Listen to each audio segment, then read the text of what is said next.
que hoje começa uma disciplina teológica do Instituto de João Calvino, e então tem um plano de aula. Aqui é tudo teologia sistemática na área de teologia. É claro que a gente não pode falar sobre todos os aspectos, e então é mais uma introdução. Então não é só para seminaristas, mas para qualquer pessoa que quer aprender mais sobre Deus, quer ouvir de novo da natureza dele, do poder dele. Então a gente vai estudar, em primeiro lugar, primeiras semanas sobre os atributos de Deus. Hoje é uma introdução a estes atributos. Vai fazer uma comparação entre a confissão belga e a confissão da fé Westminster, que é a confissão das igrejas presbiterianas. Eu estou fazendo isso só para introduzir os atributos que são confessados pela igreja de hoje. E também a gente vai estudar em abril a Trindade. Tem um livro de Raymond, não sei se é livro traduzido, mas mais um livro que está apresentando uma outra forma de aproximar-se à doutrina da Trindade. A gente vai estudar essa novidade. Talvez é uma coisa boa, talvez não. E também, depois disso, a gente vai estudar os decretos de Deus e predestinação. Também tem a ver com a vontade soberana de Deus. Até podemos falar sobre infra- e supralapsarianismo. Bom, grande palavra, mas é só falando sobre a ordem dos decretos. E também sobre criação, evolucionismo, milagres e anjos. Todas essas coisas pertencem ao assunto de teologia. Estamos escolhendo alguns assuntos. Tem que ler, sendo um aluno que quer também receber o crédito, tem que ler os livros. E tem um livro que é muito bom, em português tem uma tradução, é Luiz Berkhoff, Teologia Sistemática. Então, as aulas e as palestras só são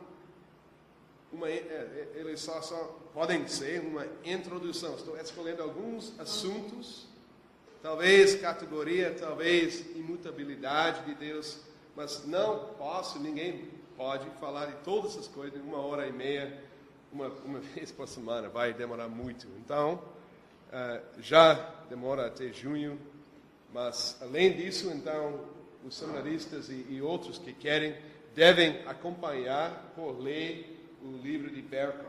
Também tem outros livros de Bavinck, que fala também sobre teologia. E eu estou usando outro livro que está só em inglês, de Van Genderen. Outro livro é Dogmático Reformado. Reformada? Ok. Então é Teologia Sistemática Reformada. Acho que é melhor traduzir assim. Então esse livro é muito bom também. Ele usa as confissões reformadas na explicação. Só que não é traduzido ainda, mas achamos um bom tradutor. Então é só questão de tempo, de dinheiro. Mas acho que seria bom traduzir este livro também.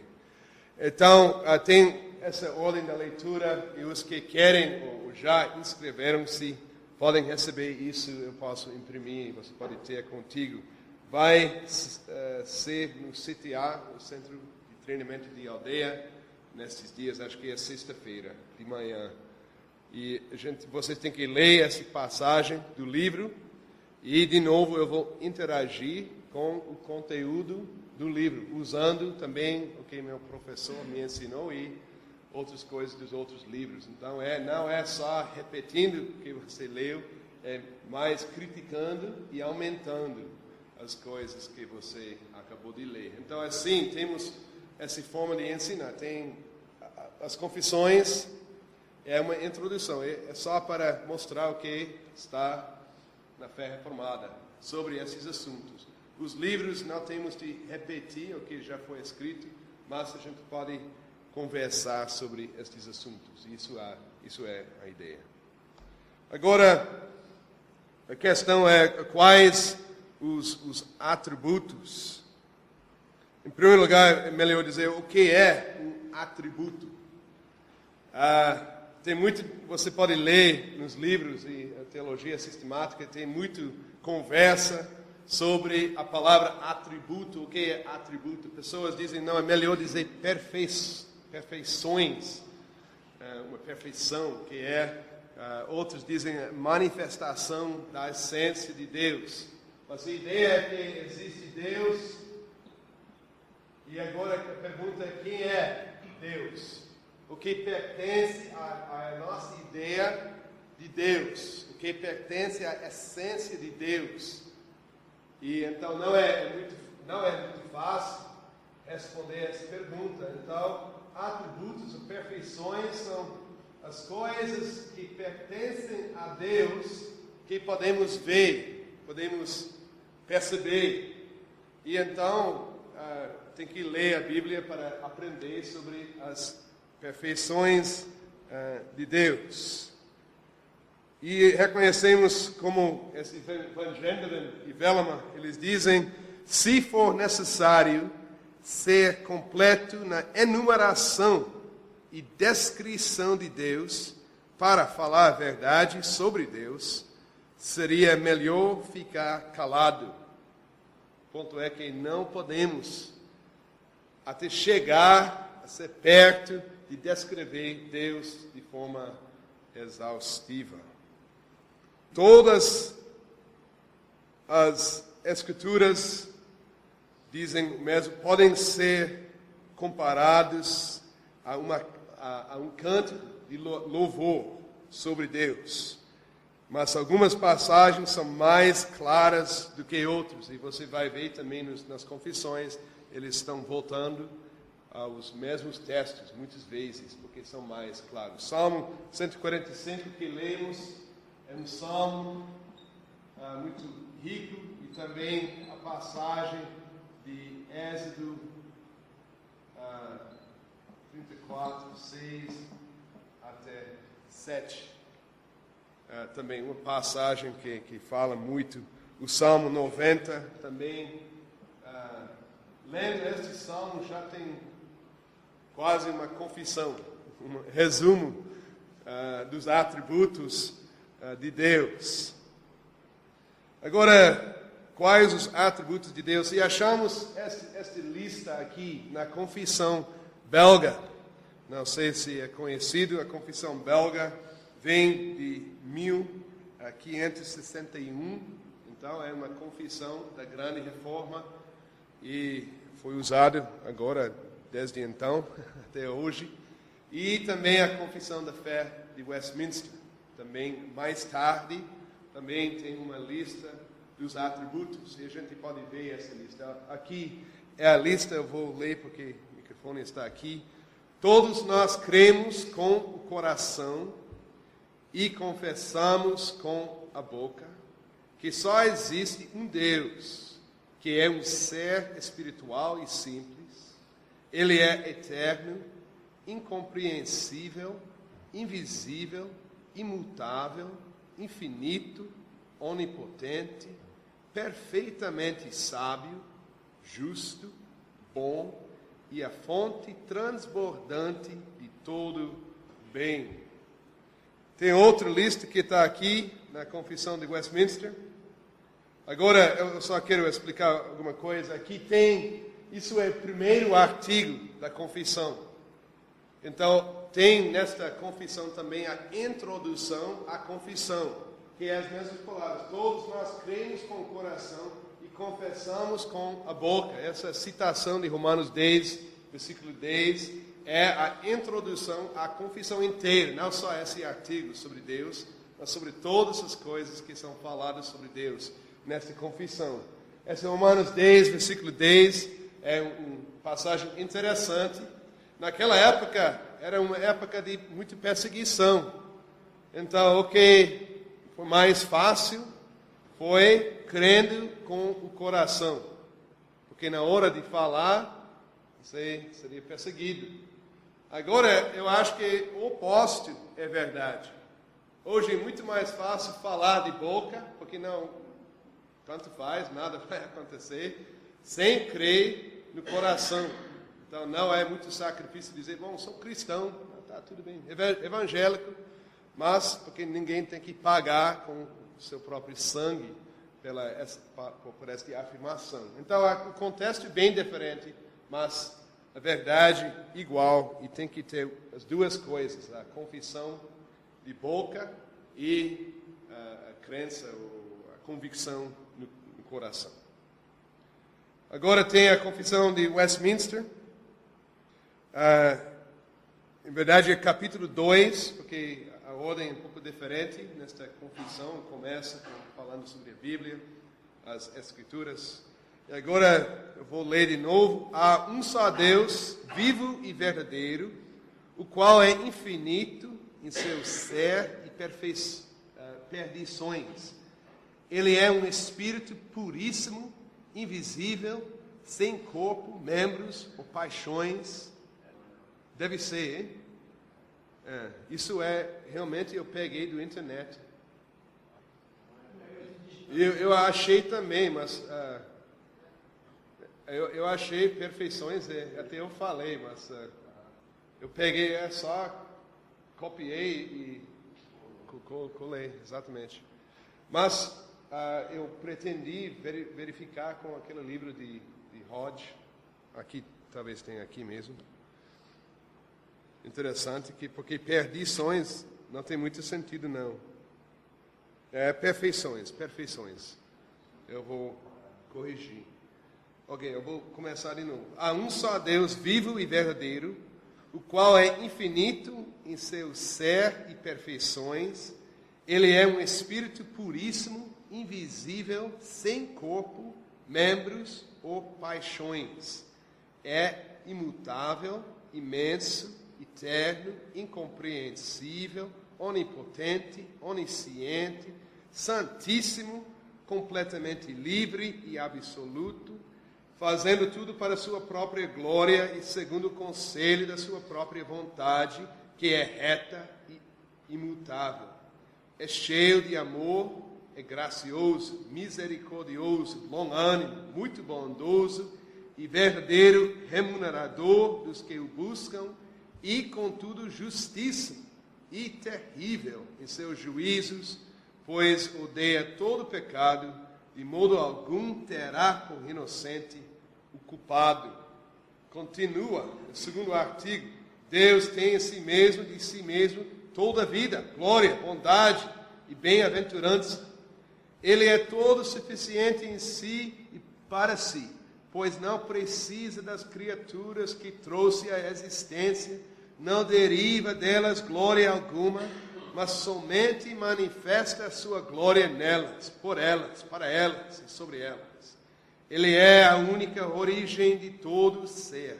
Dele, por ele e para ele são todas as coisas, e sobre elas tem ele soberano domínio para fazer com elas, para elas e sobre elas tudo quanto quiser. Todas as coisas estão patentes e manifestas diante dele. O seu sabor é infinito, infalível. O seu sabedoria é infinito, infalível e independente da criatura, de sorte que para ele nada é contingente ou incerto. Ele é santíssimo em todos os seus conselhos, em todas as suas obras, em todos os seus preceitos. Da parte dos anjos e dos homens e de qualquer outra criatura, lhe são devidos todo o culto, todo o serviço e obediência que ele há por bem requerer deles. Falando sobre soberania de Deus e dá um contexto do primeiro artigo. E estou aprendendo que não podemos confiar nas confissões que estão no computador, porque aqui fala mesmo saber. Mas é sabedoria, tem que ser. Então tome cuidado também com as confissões que estão. Isso eu peguei de uma igreja presbiteriana do Brasil, IPB, no site dele. Então achei que tem uma forma digitada e foi sem problema. Agora, essas duas confissões não são totalmente iguais. As duas são reformadas. Mas vemos agora uma comparação entre as duas confissões, só para mostrar como é. Os dois falam que há um só Deus, só que a confissão de fé de Westminster aumenta vivo e verdadeiro. Os textos são diferentes. A confissão de fé de Westminster tem mais textos que, estão comprovando outra coisa, vivo e verdadeiro.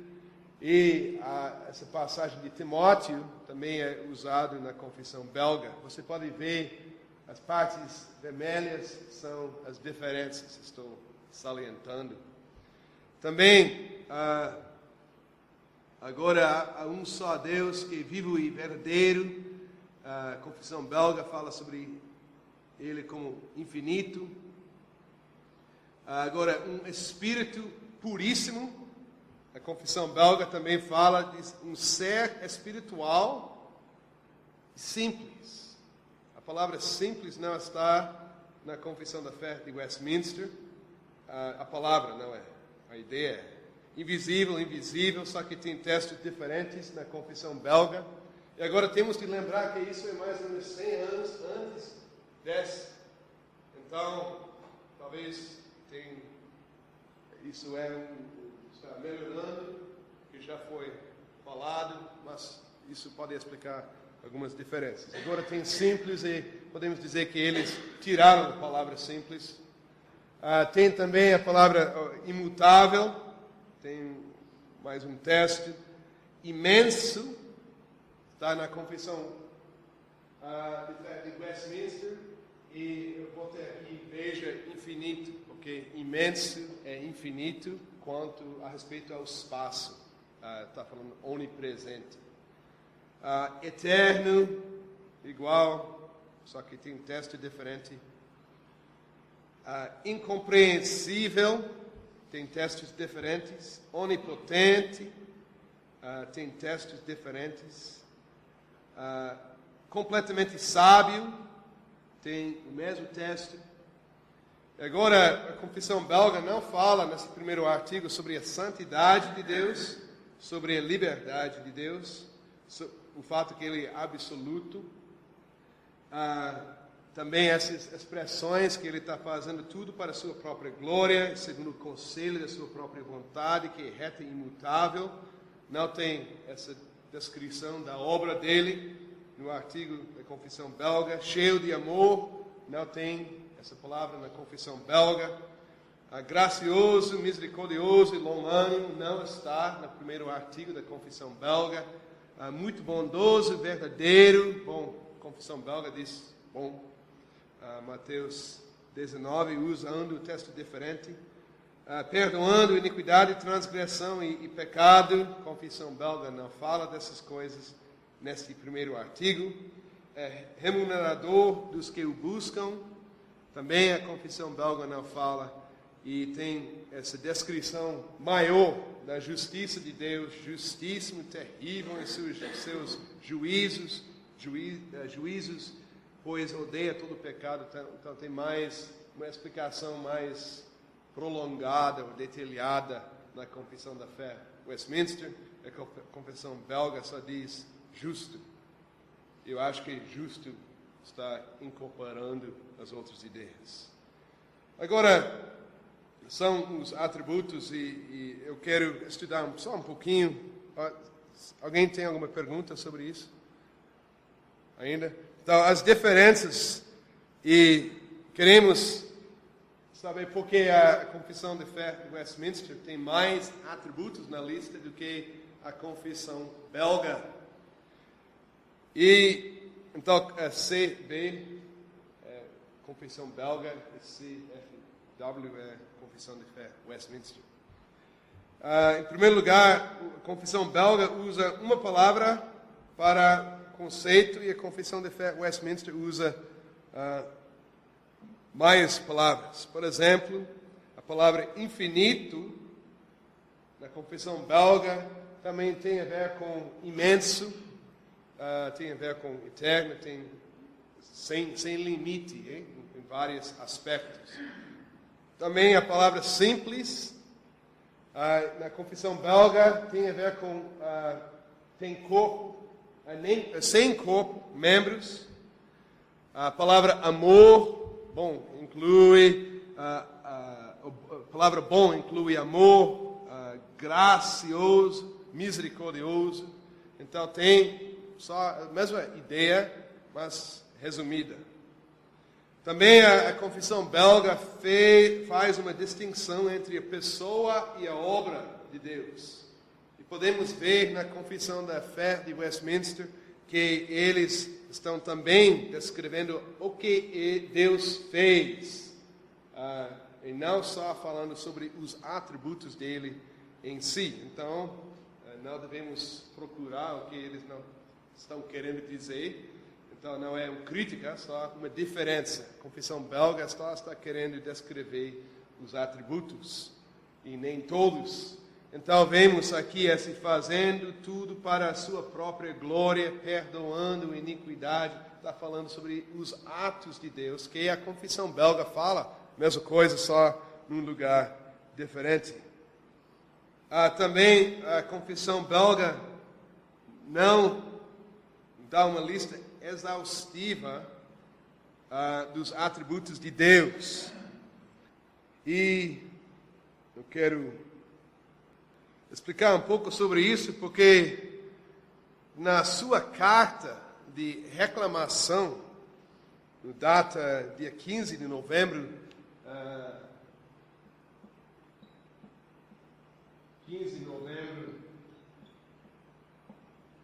os arminianos, eles escreveram uma carta de reclamação para o Sínodo de Dort, e eles dizem, bom, essa confissão não é uma boa confissão, porque faltam muitos atributos de Deus. Cadê a santidade de Deus? Cadê a onipotência de Deus? Cadê a misericórdia de Deus? Cadê a severidade, a ira, ódio de Deus? E eles escreveram reclamando, parecendo ser bem piedosos, mas reclamando, dizendo, bom, essa confissão não é boa, a gente não tem que nos submeter a essa confissão. E agora, estava lendo mais sobre este assunto, porque eu acho que é interessante que tem uma introdução a Deus, a confissão, uma lista, e falta coisas importantes, santidade, onipotência, não está evidente nessa confissão. Então, eles têm razão. Por que está faltando alguns atributos? E o Dr. Rhodes, ele escreveu um livro em inglês chamado Belgic Confession. Se não ainda tem, é bom ter, só que está em inglês. E ele está investigando esta pergunta. Ele disse, é verdade que o primeiro artigo não contém uma lista completa de todos os atributos de Deus. E vários atributos, inclusive a onipotência de Deus, não foram incluídos no artigo. Ele explica mais na página 153 do seu livro que o Sínodo de Dort revisou a Confissão Belga de forma geral, não apenas como uma reação a estas perguntas dos remonstrantes. E discutindo o primeiro artigo, os delegados decidiram que muitos atributos de Deus que não são mencionados no primeiro artigo são discutidos nos outros artigos da confissão. Uma vez que a confissão não fala mais de onipotência de Deus, eles adicionaram este atributo no primeiro artigo. Então, na Confissão Belga de 1561, o artigo 1º falta a palavra sobre a onipotência de Deus. E eles botaram isso foi um ano depois da carta, eles estavam lidando com a carta, quase exatamente um ano, eles botaram a palavra onipotência no primeiro artigo depois. Então, é uma lista, mas bem, vamos dizer, eles discutiram muito sobre o conteúdo deste primeiro artigo, e eles disseram, bom, agora a confissão fala de todos os atributos. Muitos estão no primeiro artigo e outros estão nos outros artigos. Agora, estas diferenças entre as duas confissões também provavelmente têm a ver com o contexto. A confissão Westminster foi feita 100 anos depois da confissão belga, e eles podiam desenvolver aquilo que já foi escrito, e sendo um outro país e tempo, tinham ênfases diferentes. Então, até podemos comparar Agostinho com Lutero, e você vai ver que um está falando muito sobre a imanência de Deus, comparando com a transcendência de Deus, tem a ver com os gnosticismo, né? Gnosticismo ou gnosticismo? Gnósticos. E Lutero, outro contexto, estava lidando com outros assuntos, mais com a justiça de Deus. Agora, para fazer uma lista, bom, temos estas duas listas dos atributos. Eu vou usar a lista mais curta para entrar nos assuntos, mas sempre fazendo referência à confissão da fé, Westminster, porque eles estão acrescentando a ideia. A gente vai estudar a divisão dos atributos, não muito o conteúdo, o que quer dizer os atributos, mas como os teólogos dividiram os atributos e o que isso tem a ver com a nossa vida sendo cristãos hoje em dia. O que é a nossa ideia de Deus?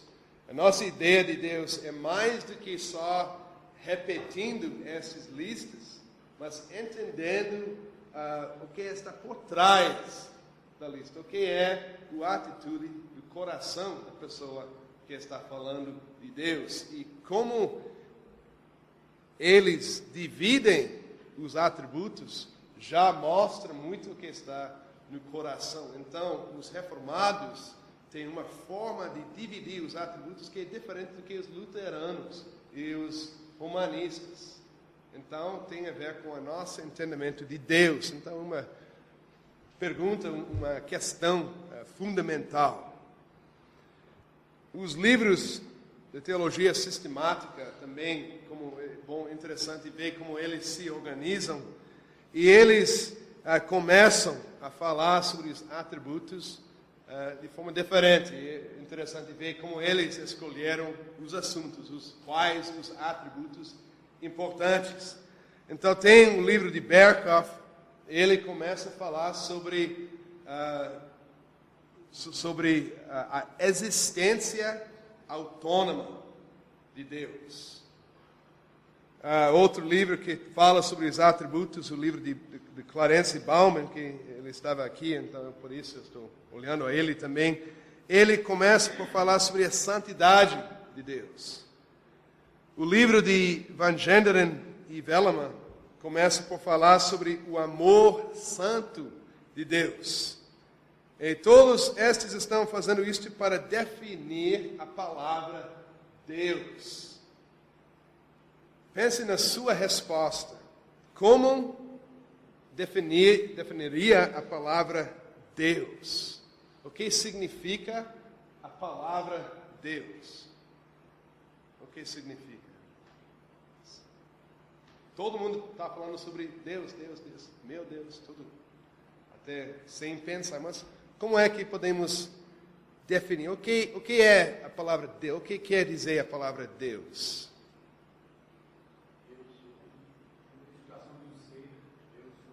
Deus sou?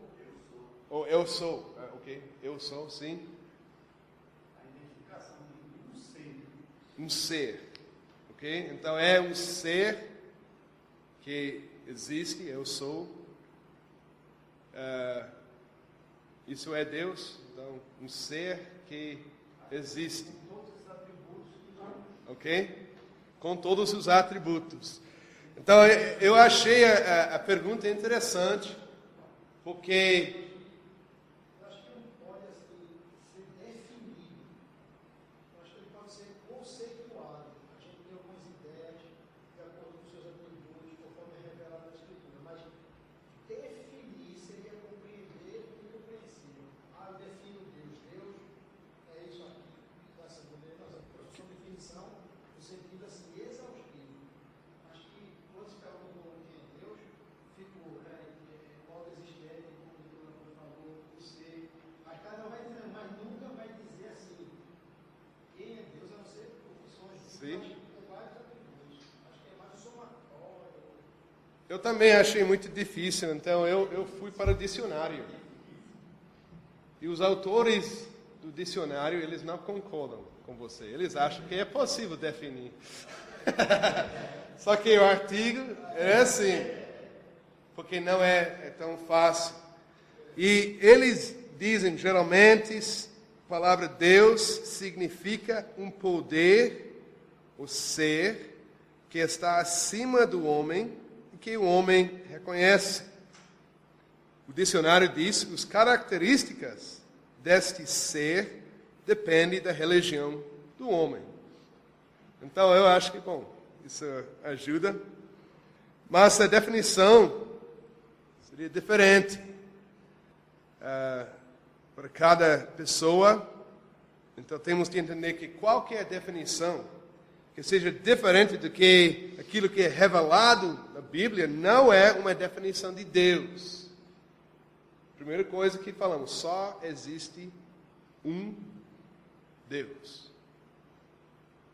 Então, qualquer definição de Deus que não vem da Bíblia não é uma definição de Deus. É uma descrição de algo que não existe. Então, embora pessoas estejam adorando este ser da sua imaginação, estão adorando aquilo que não existe, aumentando um atributo que não é revelado, ou negando um atributo que é revelado na Bíblia, é tirar o próprio Deus do seu culto. Teologia é muito importante. Por exemplo, se diga que Deus é dependente da mente do homem. Isso é dentro daquela definição. Eu achei alguém que falou, bom, eu não sei quem é, que é Latourette. Ele diz que Deus é dependente da mente do homem. Ou vamos dizer que Deus não ira-se com pecado. Embora está falando muitas coisas certas de Deus, está descrevendo Deus? Você mudou o caráter de Deus, deixou algo que não é Deus. Então, minha conclusão é que muitas pessoas estão adorando algo que não é Deus.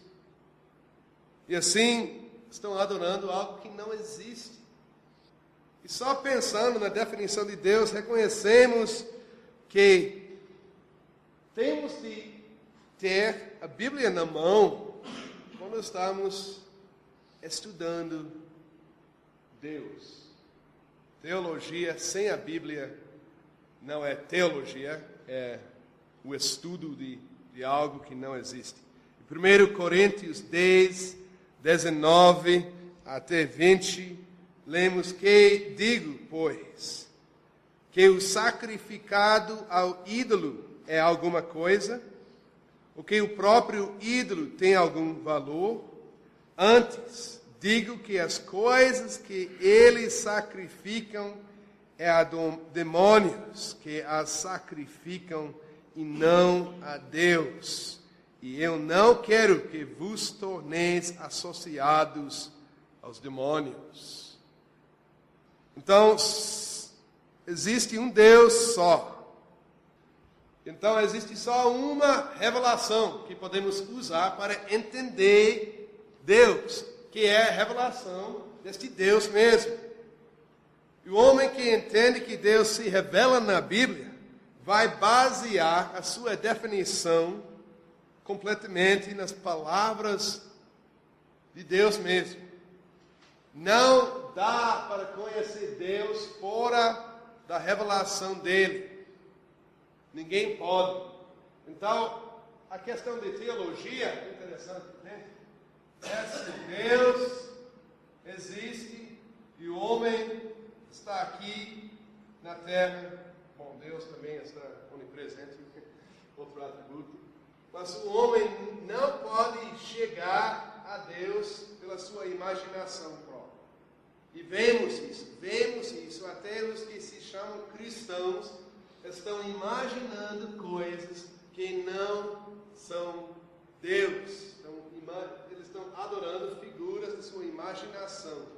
Mas esse Deus, na sua graça e misericórdia, Ele se revelou a nós na Bíblia.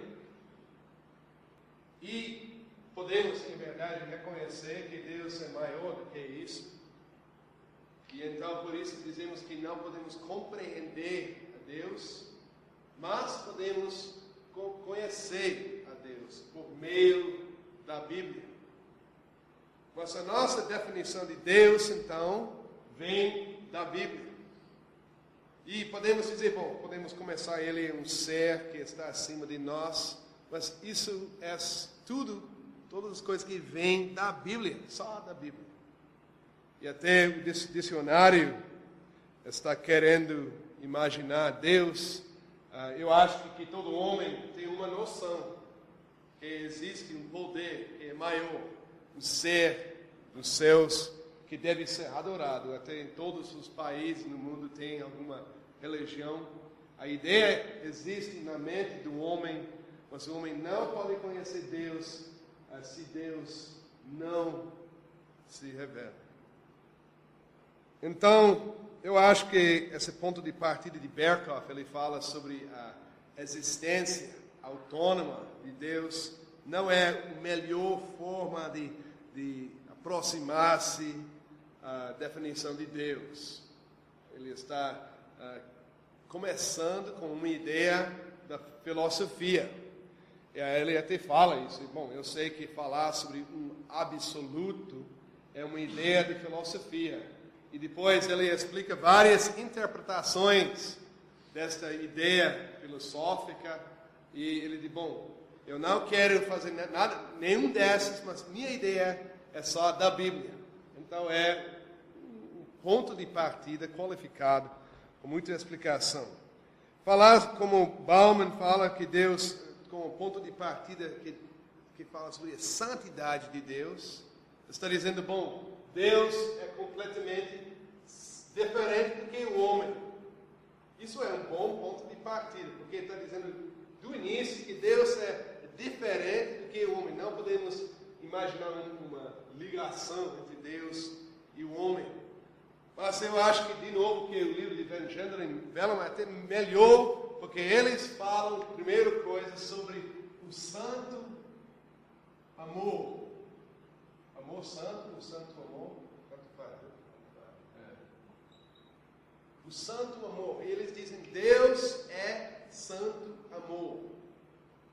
Eu achei um bom resumo, porque tem aspecto de santidade, mas também o fato que Ele se revelou e tem esse aspecto de imanência junto com a transcendência. Então eles falam que este amor de Deus não pode ser medido nem comparado com amor na terra.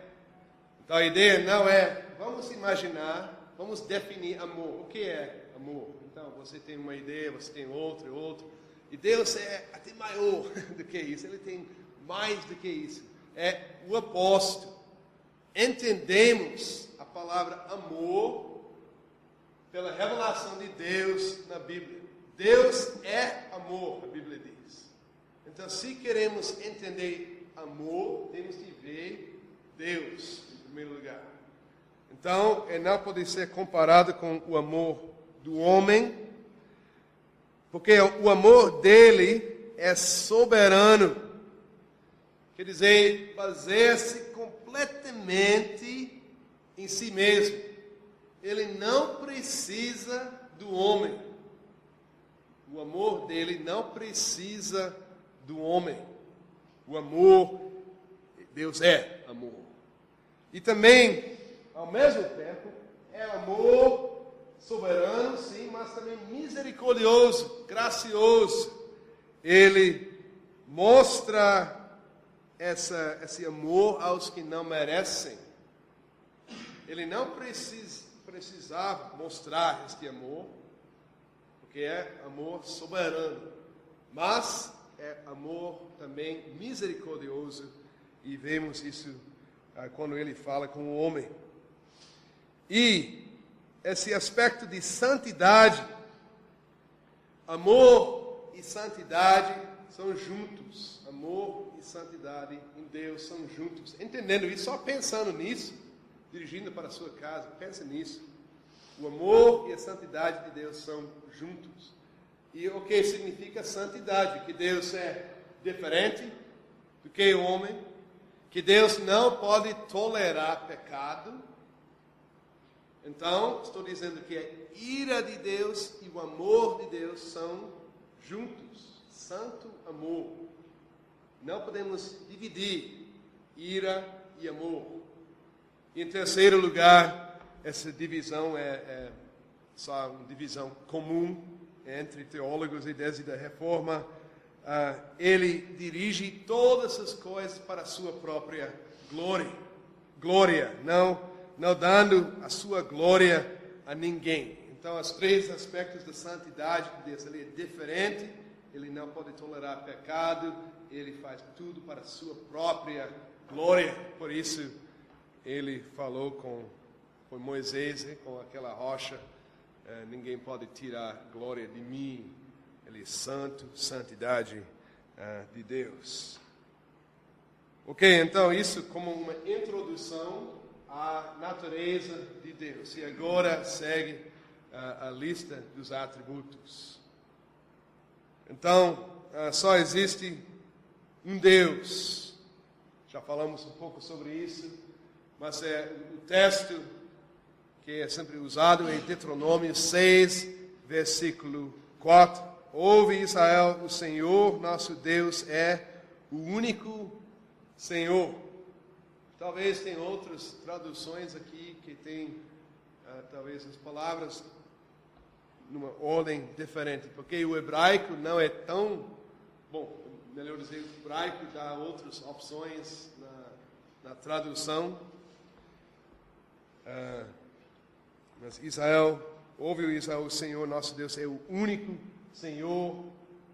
Eu não tenho a lista das outras opções. E também 1 Coríntios 8, 4 e 6. No tocante à comida sacrificada a ídolos, sabemos que o ídolo de si mesmo nada é no mundo, e que não há senão um só Deus.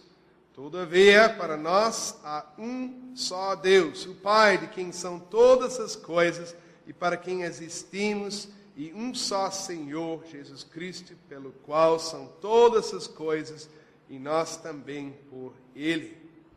1 Timóteo 2, 5. Porquanto há um só Deus e um só mediador entre Deus e os homens, Cristo Jesus, homem. E tem mais textos que falam da mesma coisa. Então, com estes textos na nossa frente, vemos que a igreja confessa claramente que não existem muitos deuses, não. Mas um só.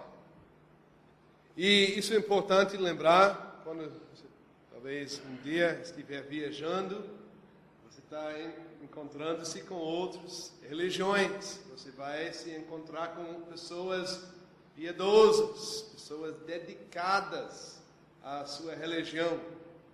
E a Bíblia diz que esses não existem outros deuses, não. Acho que tem que usar microfone se for possível. Observando tudo isso que o senhor está falando aí a respeito dos atributos de Deus, a questão é a seguinte. Então, mesmo uma pessoa querendo adorar o Deus da Bíblia, qual nós conhecemos, o Deus que se revelou a nós, se ele não tem uma concepção correta acerca desse Deus revelado e de seus atributos, implica dizer que ela está quebrando o segundo mandamento? Bom, das coisas que eu li na Bíblia, Deus é misericordioso. E sabemos disso. Ele olha o coração da pessoa, que está no coração. Ele sabe, eu não posso julgar. E eu acho que a pessoa que está procurando saber, conhecer esse único Deus, não outro Deus das outras religiões, não. Mas Deus que é revelado na Bíblia. E ele não consegue entender todos os atributos e concepcionar isso. Eu não vou dizer que, ele está quebrando o segundo mandamento, não. As pessoas que têm a Bíblia na mão e sabem ler, estão estudiosos, estão rejeitando o que é revelado sobre Deus, porque eles não gostam de falar sobre a ira, vamos dizer, ou a santidade. Porque, deixa o culto bem chato, se você não pode, tem que ter essa ideia de santidade. Esse tipo de rebelião é uma coisa diferente. Eu dou graças a Deus todo dia que eu não tenho de julgar outras pessoas. Eu tenho que falar, eu tenho que explicar, até discutir com eles, mas eu não tenho que, no final do dia, é Deus que vai julgar com base no coração. Eu não quero diminuir o fato. O fato é que só existe um Deus. Nem todos entendem, então eles têm que aprender. Quem é responsável ensinar é a igreja. O processo, eu não posso responder muito mais do que isso. A confissão fala que só existe um Deus, mas não está querendo comprovar a existência de Deus, mas está presumindo a sua existência. E dizem, Deus existe. E esse Deus que se revelou é um. É o único, é um Deus. Agora, a confissão da fé Westminster, eu só quero ver se eu tenho, aqui eu tenho essas coisas. A confissão da fé Westminster adiciona o fato que Deus é vivo e verdadeiro, e citando 1 Tessalonicenses 1:9, onde lemos, pois eles mesmos no tocante a nós proclamam que repercussão teve o nosso ingresso no vosso meio, e como deixando os ídolos vos convertestes a Deus para servirdes o Deus vivo e verdadeiro. E Jeremias 10 também, eles têm também, o Senhor é verdadeiramente Deus, Ele é o Deus vivo e o Rei eterno. E assim, a confissão da fé Westminster diz que só existe um Deus, sim, e eles estão salientando a diferença entre esse Deus e os ídolos. E os textos que eles usam mostram o contraste. Jeremias 10 diz que, mas o Senhor é verdadeiramente Deus, Ele é o Deus vivo e o Rei eterno. Então, Ele é Rei, um Deus diferente que os ídolos. Como é que Ele é diferente? Ele é vivo, Ele é verdadeiro. está só repetindo, não está comprovando, não vai mudar a ideia de alguém, que se eles acham um ídolo vivo e verdadeiro, então, mas é só uma declaração. Isso é o que a Bíblia ensina. Agora, tanto no Antigo Testamento como no Novo Testamento, a cultura entendia que são poderes mais altos do que o homem que estão controlando todas as coisas. Você pode ler os mitos, todos os livros das outras religiões. E no Antigo Testamento havia muitos deuses nas nações e eles acreditavam que foram responsáveis pelas estações do ano, fertilidade das mulheres dos campos, pela riqueza e sucesso do seu povo. No Novo Testamento achamos os mesmos deuses com roupas e nomes diferentes. Pode fazer uma comparação, é muito interessante. Vem na cultura grega e romana esses outros deuses. No decorrido do tempo, o homem continuava fabricando ídolos. É o Calvino que fala isso aí, fabricando ídolos no seu coração, mas fabricando ídolos para explicar as coisas que estavam vendo no mundo. E até os romanistas acreditavam os santos falecidos pela proteção, pela saúde e sucesso das pessoas, cidades, campos, famílias. Eu fui para o Museu do Homem do Nordeste, achei muito interessante essa cultura aqui no Nordeste, especialmente os santos sincréticos. Que coisa interessante, porque está tirando máscara dessas religiões falsas. E um lado é Maria com o bebê, esta estatueta aí.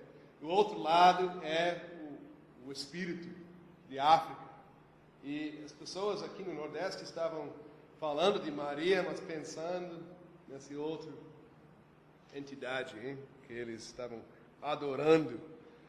Mas o ensino da igreja, que há um Deus só, luta contra essas ideias e mostra que tudo depende de Deus.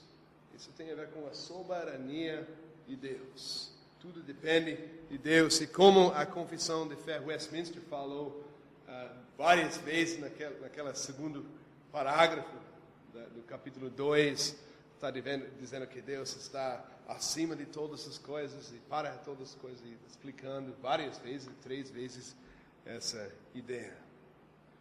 Ok, eu já falei sobre isso. Segundo atributo, alguém mais quer falar sobre que Deus é um só existe um Deus? Ok, agora chegamos a um assunto interessante. Deus é um ser espiritual e simples. E a confissão belga só tem um texto, que é João 4. Que é sobre Deus, que é o único Deus. Mas aí está se referindo às 3 pessoas pelas quais a gente crê, né? Quando a gente fala sobre a Trindade, que é Pai, Filho e Espírito Santo. Sim. O senhor está se referindo a isso ou só Deus o Pai? Não, com certeza. O único Deus, só existe um Deus que se revelou na Bíblia. E agora a gente vai estudar o que ele revelou sobre si mesmo, sobre a natureza dele. E neste contexto vemos que este Deus, que em Deuteronômio 6, 4, é o único, só existe um Deus, o único Deus, no decorrido do tempo, ele revelou cada vez mais sobre a sua natureza, e vemos que Deus é Pai, Deus é Filho, Deus é Espírito Santo, e existe só um Deus. Então a gente tem que estudar Trindade mais, com certeza, eu vou até falar mais. Mas falando sobre só existe um Deus, quando eu estou usando a palavra Deus, é exatamente Pai, Filho e Espírito Santo. Com certeza. Obrigado. Ok. pelo esclarecimento. Agora tem esse teste. Agora estamos na confissão. Deus é um ser espiritual. E tem João 4:24. Deus é espírito. E importa que os seus adoradores o adorem em espírito e em verdade. Quem falou essas palavras? Jesus Cristo falando a quem? A mulher samaritana. Exatamente. O que é que Jesus quer dizer? Agora, vocês podem abrir as Bíblias em João 4. João 4, ao responder à afirmação da mulher samaritana, que os judeus adoravam em Jerusalém e os samaritanos em outro lugar, Jesus ensina que Deus não é assim como uma pessoa com uma habitação. Então, no contexto de onde Deus deve ser adorado, pode ver 19 até 23. Aqui a mulher fala sobre ela fala: nossos pais adoravam neste monte. Vós, entretanto, dizeis que em Jerusalém é o lugar. Então, isso é o contexto onde devemos adorar a Deus. E Jesus ensina que a adoração correta não tem a ver com o lugar, porque a adoração correta é adoração do Espírito e verdade, de Espírito e verdade. Isto combina com a natureza de Deus. Ele é Espírito. E esta afirmação tem implicações para o lugar onde devemos adorá-lo. E também a forma da nossa adoração. Então tem a ver com culto, com adoração, nosso entendimento de Deus. Então temos de ler esse texto no seu contexto. Então o que quer dizer? O que significa esta afirmação que Deus é um ser espiritual? O primeiro contraste está entre espiritual e corporal. Corporal. Não sei se a palavra é conhecida, mas tem a ver com corpo. Espiritual tem a ver com espírito, corporal tem a ver com corpo. E o ponto primeiro é: Deus não tem um corpo como um homem. Jesus está dizendo isso. Deus é espírito, ele não tem corpo, ele não fica em um lugar ou outro, mas ele é diferente. E Berkhoff acrescenta o fato que Deus tem um ser substancial exclusivamente seu e distinto do mundo, e que esse ser substancial é imaterial, invisível e sem composição nem extensão. Ele disse que a ideia de espiritualidade exclui necessariamente a atribuição de qualquer coisa semelhante à corporalidade a Deus. Ele não tem nenhuma das propriedades pertencentes à matéria, que os sentidos corporais não o podem discernir. E agora ele fala sobre Paulo, que diz que não pode ver Deus. Agora eu acho que Berkhoff está falando muita coisa sobre esse Deus é espírito. Mas o ponto é que ele não tem um corpo humano, e não devemos imaginar um ser nos céus que está em um lugar só, com uma barba e está fazendo coisas. Quando a Bíblia fala sobre as mãos de Deus, é antropomorfismo. Mas notamos agora que a Confissão de Fé Westminster usa mais dois testes para comprovar que Deus é um ser espiritual. Agora, a confissão belga só tem João 4:24. A palavra de Jesus falando no contexto de adoração, Deus é espírito. A confissão de Westminster fala um pouco mais sobre isso, dizendo um ser espiritual sem corpo. Eu vou achar aqui só para deixar claro que eles falam.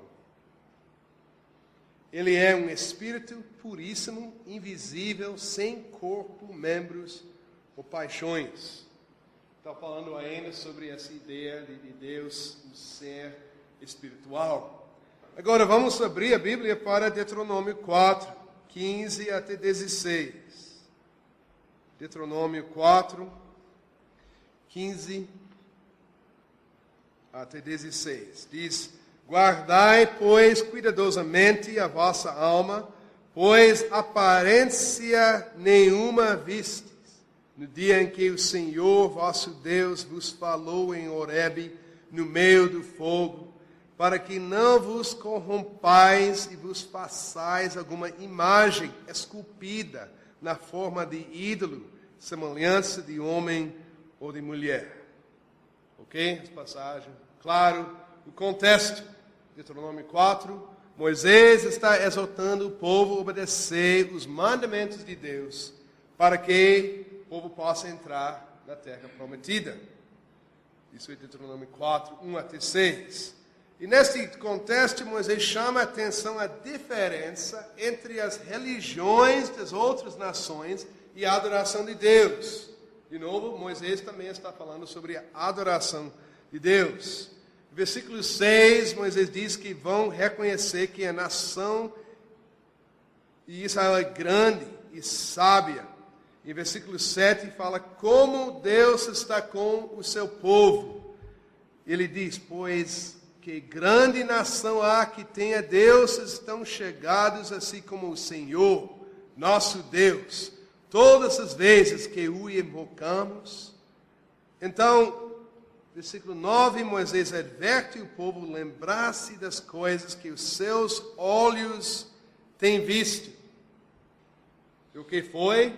Versículo 11, o monte ardia em fogo até ao meio dos céus, e havia trevas e nuvens de escuridão.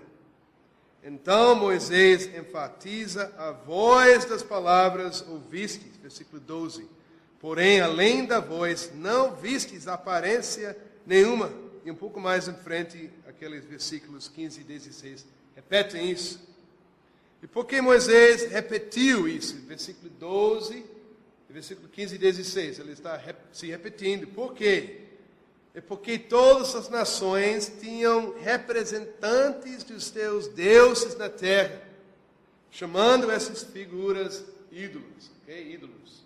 Então eles não acreditavam que o seu Deus estava naquela madeira, mas eles achavam importante ter esse ídolo, essa estatueta, com eles, como um representante da presença de Deus com eles. Foi um símbolo da presença do seu Deus, qualquer Deus seja, que ele estava com eles. Agora, sabemos que também as nações não viram os seus deuses. E eles fizeram imagens deles com base nas áreas nas quais operavam. Então, Baal foi com relâmpago, ou talvez um boi. Deus de tempestade, hein? Deus Baal, Deus de tempestade, por exemplo. Então, Moisés repetiu que não viram nenhuma forma. Mas ele não disse que Deus não tem uma forma nesta passagem. Ele está dizendo que não devemos fazer uma imagem de Deus. Deuteronômio 4, 23.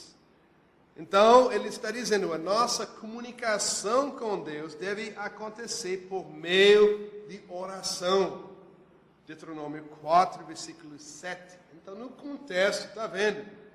Ele está dizendo, bom, não precisam esses ídolos na sua mão, porque Deus está nos céus, e Ele não mostrou nenhuma forma, você não pode imitar a forma de Deus. E então, você quer comunicar com Deus, tem que orar com a sua boca, com essa oração. Ele disse até que não precisamos ter Deus mais perto do que isto, e também não faltamos coisas visíveis para nos consolar do poder e da glória dele. Então, ele não está dizendo, bom, você quer ter alguma coisa visível? Lembre-se do monte, lembre-se das nuvens, do relâmpago. E foi um grande forma de mostrar o poder de Deus, a glória de Deus que você está adorando. Mas quando você esteja comunicando com esse Deus, não tem que ter ídolos. Em Romanos 1, 18 até 23 e versículo 25 também, Paulo mostra o que acontece quando pessoas trocam a glória de Deus, revelada de forma visível neste mundo. Até Romanos 1, 18 está dizendo a glória de Deus é visível no mundo, mas ele está dizendo que eles estão trocando essa glória por imagens das coisas criadas. E notamos então que Deuteronômio 4, versículo 15 até 16, não disse que Deus é Espírito.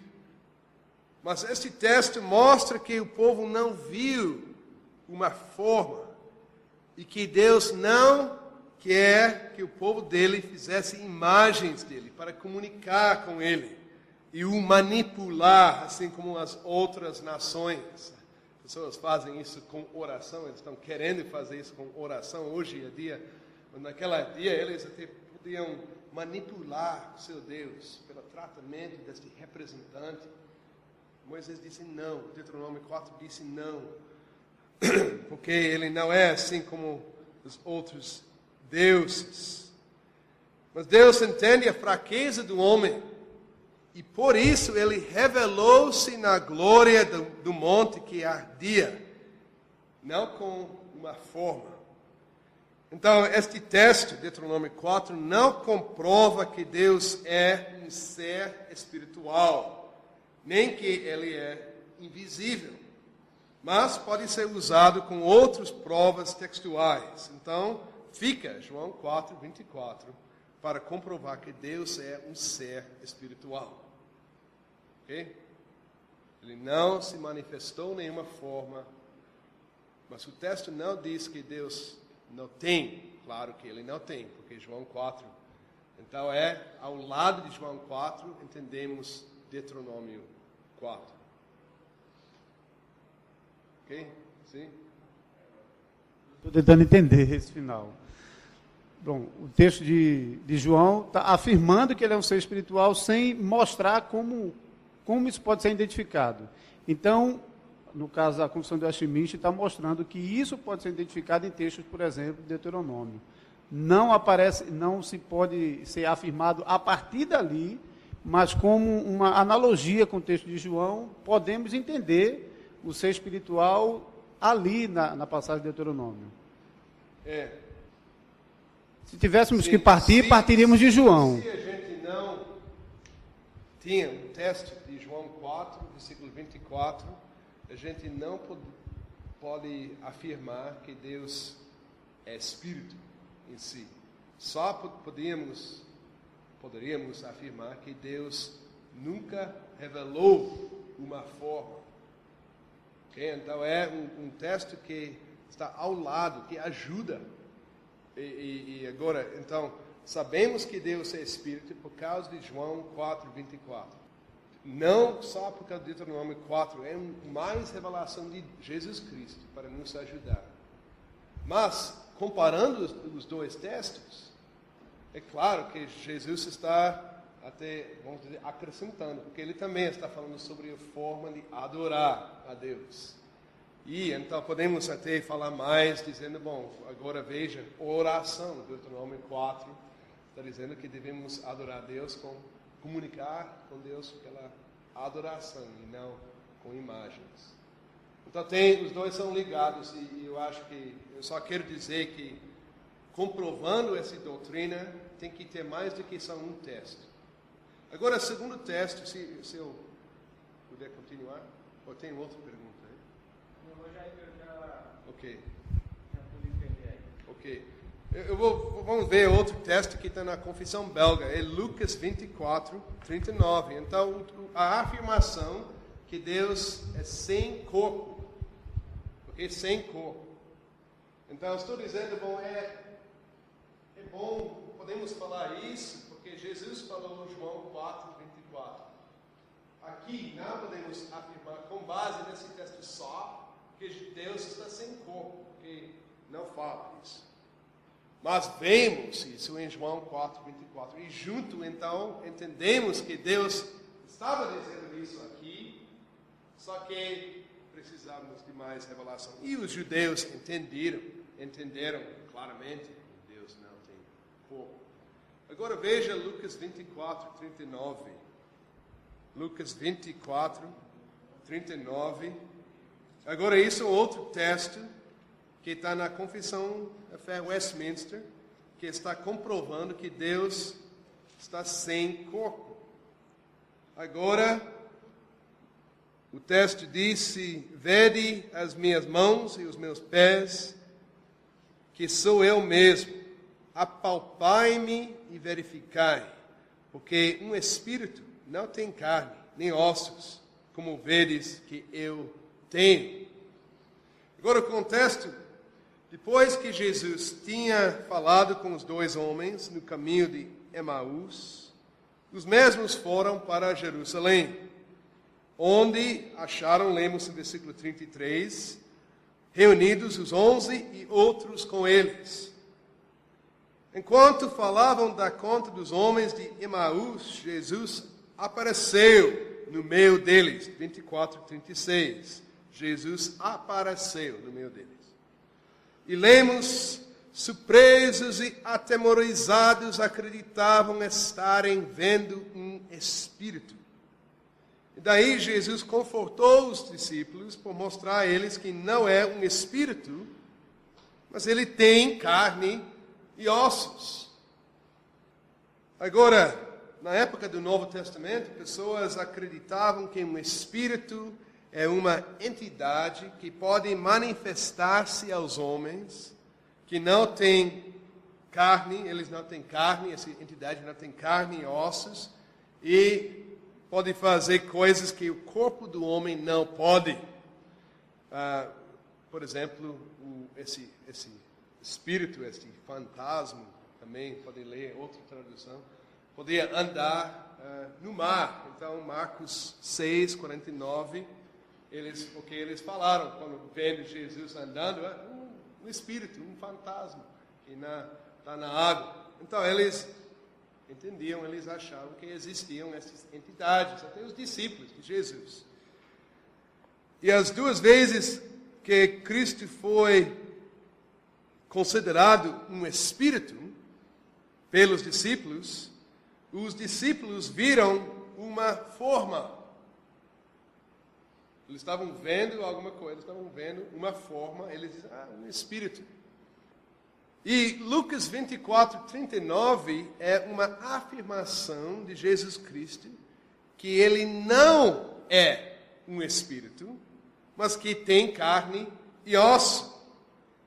E o texto serve como uma prova textual da encarnação de Jesus e também contra os luteranos, que o corpo físico dele subiu aos céus, como um corpo físico que não foi espalhado em todo mundo, e também nos revela mais sobre a natureza do corpo glorificado do homem. Então esse texto é muito rico, fala de muitas coisas. Mas perguntamos, ou pelo menos eu perguntei, por que esse texto está aqui, nessa afirmação que Deus é sem corpo? Em primeiro lugar, lembramos-nos que Jesus está se referindo ao seu corpo humano. Okay? Ele está falando sobre natureza humana, então não tem que ficar preocupado sobre isso. O corpo de Jesus não era uma forma de Deus, ou nem um corpo de Deus. Em segundo lugar, vemos neste texto uma definição da ideia de um ser espiritual. Não tem carne e ossos. Embora Jesus está respondendo à ideia que já existia nas mentes dos discípulos, ele só está interagindo, ele não está dizendo que existem esses tipos de espírito, ele só está respondendo, bom, vocês acham que espírito não pode comer? Veja, eu vou comer, eu não sou espírito sem carne e ossos, eu tenho. Então, Jesus está respondendo à ideia que já existia na mente dos discípulos e assim, por causa disso, a confissão da fé Westminster está dizendo: Deus não tem carne e ossos. Então, o texto é ligado porque é nos ajudando a definir o que eles querem dizer com a palavra ser espiritual. Quer dizer, não tem carne nem ossos. Quer dizer que é uma forma diferente. Então, é interessante, esse texto aqui, porque não fala diretamente sobre Deus, assim como Deuteronômio 4 fala, mas está querendo definir melhor esse ser espiritual.